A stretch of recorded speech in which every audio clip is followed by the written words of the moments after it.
মনাজাত দেবার দোয়া করবার লাগে, দোয়া লইবার লাগে, দোয়া লইবার লাগে। নবী যে দোয়া করতে এই দোয়া।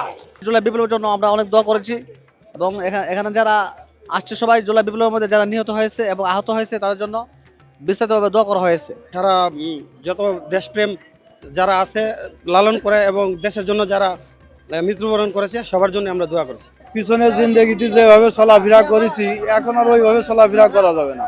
ইনশাআল্লাহ শিখলাম ইমান কিভাবে চালাতে হবে, চলতে হবে, ইমানি আন্দোলন কিভাবে করতে হবে, কিভাবে ইমানে চলতে হায়াতের জিন্দগি চালাতে হবে, তাই শিখলাম ইনশাআল্লাহ। তো এখানে আসার পরে অনেক কিছু শিখতে পারছি।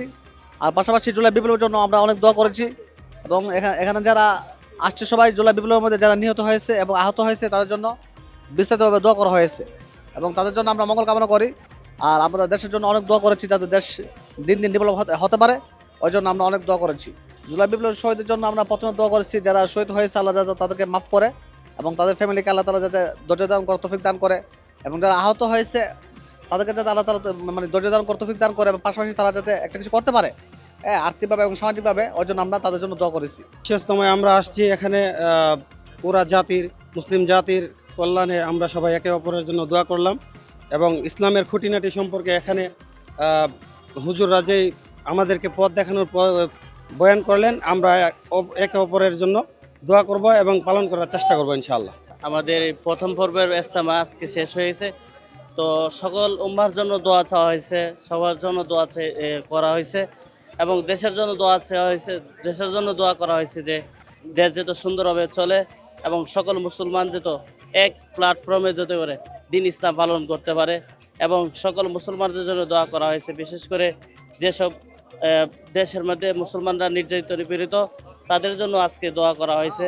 ইসলামের আলো যেতে পারে প্রত্যেকটা ঘরে ঘরে পৌঁছে, এজন্য এই বিষয়ে আলোচনা করা হয়েছে এবং সকলের জন্য যারা অসুস্থ আছে এবং সমস্ত ব্যক্তিদের জন্য আজকে দোয়া করা হয়েছে। পিছনে জিন্দগিতে যেভাবে চলাফেরা করেছি এখন আর ওইভাবে চলাফেরা করা যাবে না। মুরব্বীদের যে কথা শুনলাম তাতে যে আল্লাহ রাস্তায় যাই বাড়ি ফিরে আমরা যাতে পরিবর্তন হতে পারি, যেভাবে এতদিন গত জিন্দগিতে চলিছি ওইভাবে না চলে এখন থেকে আল্লাহর হুকুম আর নবীর তরিকা কিভাবে মাইনে চলতে পারি, এরকমই এই নিয়েতে আর কি বাড়ি ফিরে যাওয়া। আর সামনে যাতে আবার আল্লাহ রাস্তায় বাইর হতে পারি, বেশি থেকে বেশি মানুষ আল্লাহ রাস্তায় বাইর হতে পারে, নিয়ে জামাত নিয়ে আমরা আসতে পারি। হ্যাঁ, দোয়াই ইনশাল্লাহ সারা পৃথিবীর জন্য দোয়া করা হয়েছে, তারপরে আমাদের বাংলাদেশের জন্য, সমস্ত মুসলমানের জন্য, নারী পুরুষ সবার জন্যই দোয়া করা হয়েছে। মানে এই যে আমরা এখানে আসছি, অনেক বিদেশ থেকে অনেক লোক আসছে, এখানে সবাই একসাথে জমায়েত হয়েছি, সবাই সবার জন্য দোয়া করছে। ইমান শিখলাম, আমাদের ইমান আল্লাহর উপর ইমান বিশ্বাস শিখলাম, রাসূলের উপর পরকালের উপর